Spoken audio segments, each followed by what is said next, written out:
नमस्कार। इस वीडियो में हम उपन्यास के तत्वों पर चर्चा करेंगे।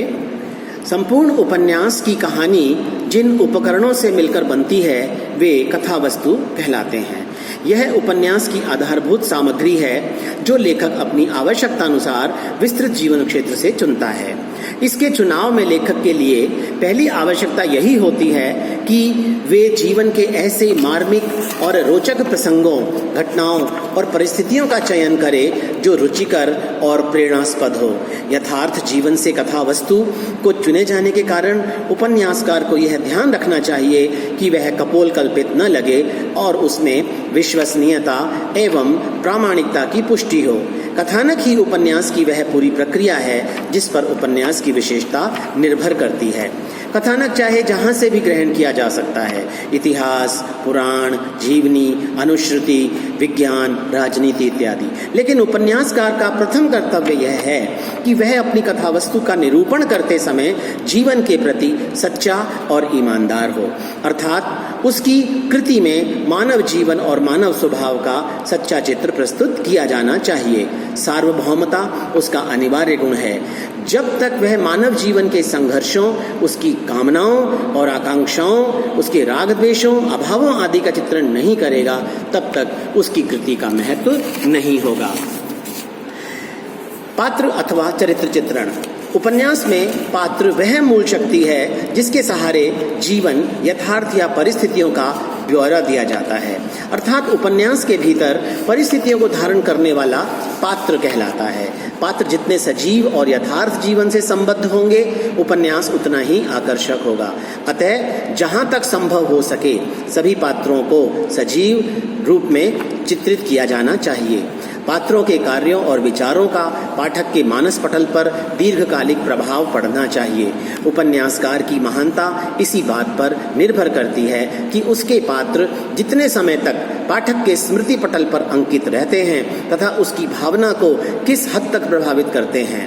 वे पात्र जो देश काल की सीमा पार कर पाठकों के चित्र में स्थायी रूप से बस जाते हैं, वे अमर पात्र कहलाते हैं। चरित्र चित्रण में उपन्यासकार उस प्रभाव को ही अंकित नहीं करता जो बाह्य परिस्थितियों के द्वारा पात्रों पर पड़ता है, प्रत्युत वह पात्रों के अंतर्द्वंद्व का भी चित्रण करता है। आजकल उपन्यास में इस प्रकार के अंतर्द्वंद्व को ही महत्व दिया जाता है। स्थिर और गतिशील चरित्र पात्रों के होने चाहिए। आदर्श और यथार्थ चरित्र भी हो सकते हैं। इसी प्रकार वर्गगत और व्यक्तिगत पात्र भी होते हैं।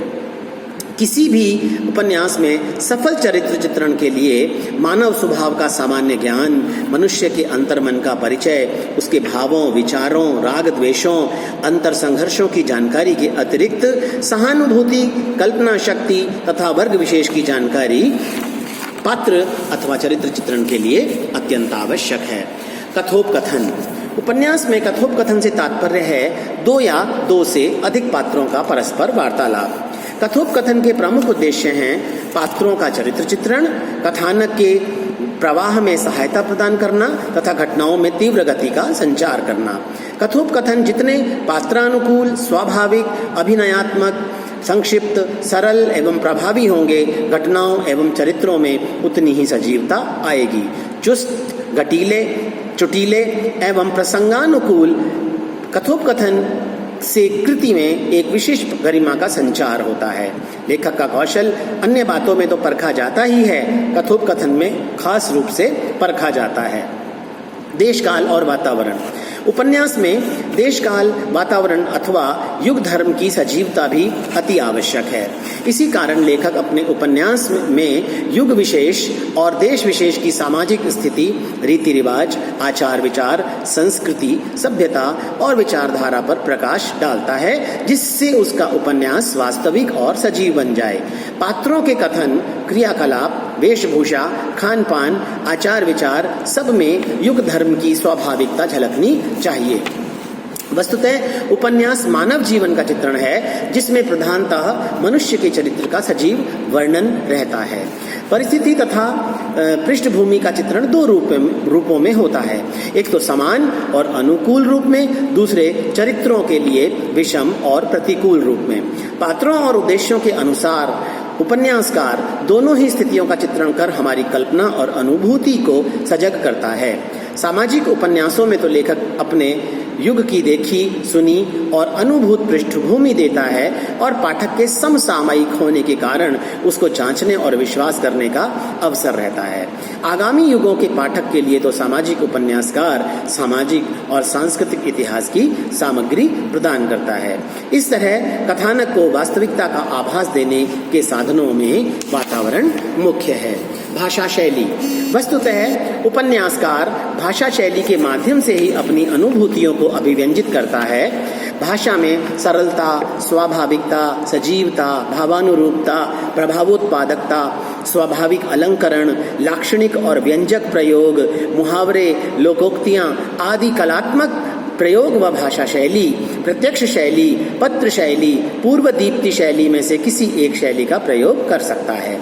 जितनी स्वाभाविक अर्थात पात्रानुकूल और स्थिति के अनुरूप शैली होगी उतना ही उसका अधिक प्रभाव पड़ेगा।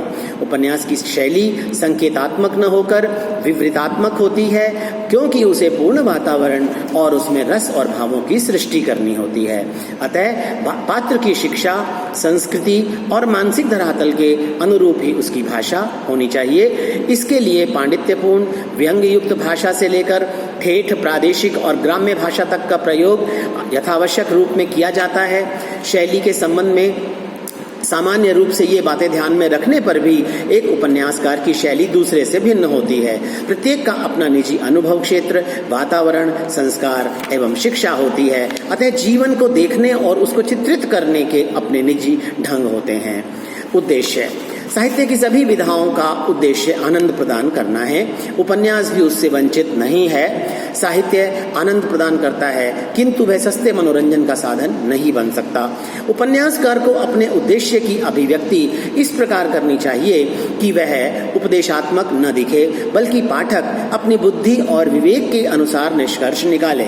उपन्यास का गठन इस प्रकार से होना चाहिए। उपन्यास के उद्देश्य के संदर्भ में प्रेमचंद ने कहा है कि उपन्यास में युगीन समस्याओं का चित्रण करना ही मूल उद्देश्य होना चाहिए, जिससे मनुष्य की मौलिक प्रवृत्तियों का संघर्ष निभता दिखाई पड़ता है। अतः मनुष्य के अनुभव की गहराई और उसे समृद्ध करने का सार्थक प्रयत्न किसी भी उपन्यास का सार्थक उद्देश्य माना गया है। चूंकि आधुनिकता बतलाती है कि अस्तित्व हमेशा संघर्ष से बनता है, इसीलिए उपन्यासकार ये समझता है कि जीवन की वास्तविकता सनातन और शाश्वत भाव में नहीं, अपितु संघर्ष करते हुए मूल्यों की रचना करने में है। अतः उपन्यास का यथार्थ के साथ अनिवार्य रिश्ता माना गया है। उपन्यास में व्यक्ति और समाज को जितनी सफलतापूर्वक चित्रित किया जाता है, उतना किसी ही अन्य साहित्यिक विधा के द्वारा नहीं किया जाता। मनोवैज्ञानिक दृष्टि से भी उपन्यास को अद्वितीय सफलता प्राप्त हुई है। यही कारण है कि उपन्यास आधुनिक जीवन का महाकाव्य बन गया है। बहुत बहुत धन्यवाद।